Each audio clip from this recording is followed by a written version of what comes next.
ಬೆಂಗಳೂರು ಅಂತ ನಗರದಲ್ಲಿ ಮೇ 15ನೇ ತಾರೀಕು ನನ್ನ ಮಗಳು ಪ್ರಬುದ್ಧದು ಕೊಲೆ ಆಗಿತ್ತು. ಆ ಕೊಲೆ ಪ್ರಕರಣ ಸಂಬಂಧಂತೆ ತನಿಖೆ ಸರಿಯಾಗಿ ಆಗದೆ ಇರೋದು ನಮ್ಮ ಗಮನಕ್ಕೆ ಬಂದಿರೋದ್ರಿಂದ ನಾನು ಇವತ್ತು CM ಅವನ್ನ ಮುಖಾಮುಖಿ ಭೇಟಿ ಮಾಡಿ ಅದನ್ನು CID ತನಿಖೆಗೆ ಹಾಕಿ ಅಂತ ಹೇಳಿದ್ವಿ. ಅದರಂತೆ ನಮ್ಮ ಮನವಿನ ಒಪ್ಕೊಂಡು ಇವತ್ತು CID ತನಿಖೆಗೆ CM ಸರ್ ಒಪ್ಕೊಂಡಿದ್ದಾರೆ. ಸಿಕ್ಕಿದ್ದ ದಿವಸ ನೀವು ನಮ್ಮ ಮನೆ ಹತ್ರ ಎಲ್ಲ ಬಂದಿದ್ರಿ ಮೀಡಿಯಾದವರು.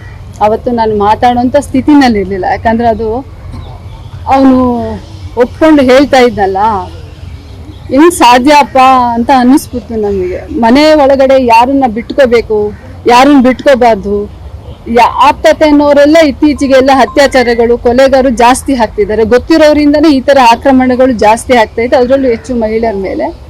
ಇನ್ನೊಂದು, ಕೇವಲ 10 ದಿವಸದಲ್ಲಿ ಒಬ್ಬ ಕೊಲೆಗಾರನಿಗೆ ಬೇಲ್ ಕೊಡ್ತಾರೆ ಅಂದರೆ ನಮ್ಮ ಕಾನೂನು ಆಡಳಿತ ಅಂದರೆ ಆ JJBನಲ್ಲಿ ಏನಿದೆ ಅನ್ನೋದು ನಾವು ಇವತ್ತು ಎಲ್ಲರೂ ನೋಡಬೇಕಾದಂಥ ಸ್ಥಿತಿ. ಮತ್ತು ಈ ಥರ ಘಟನೆಗಳು, ಈ ಥರ ಮಕ್ಕಳುಗಳನ್ನ ಅಂದರೆ ಸಂದೇಶ ಏನು ಕೊಡ್ತೀವಿ ನಾವು?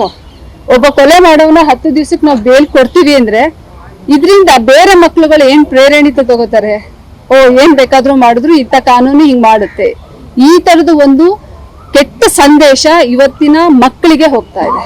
ಹಾಗಾಗಿ ಇವನಿಗೆ ಒಂದು ಕಠಿಣ ಶಿಕ್ಷೆ ಕಾನೂನು ಮೂಲಕ ಕೊಡಲೇಬೇಕು ಅನ್ನೋದು, ಜೊತೆಗೆ ಬೇರೆ ಮಕ್ಕಳುಗಳಿಗೆ ಈ ಥರದ್ದು ಆಗಬಾರ್ದು ಅನ್ನೋದಕ್ಕೂ ಕೂಡ ಮುನ್ನೆಚ್ಚರಿಕೆ ಕ್ರಮಗಳನ್ನ ಕಾನೂನು ನಿಟ್ಟಿನಲ್ಲಿಯೇ ನಾವೆಲ್ಲರೂ ತಗೋಬೇಕು, ಚರ್ಚಿಸ್ಬೇಕು ಅಂತ ಅನ್ಕೊಂಡಿದೀವಿ.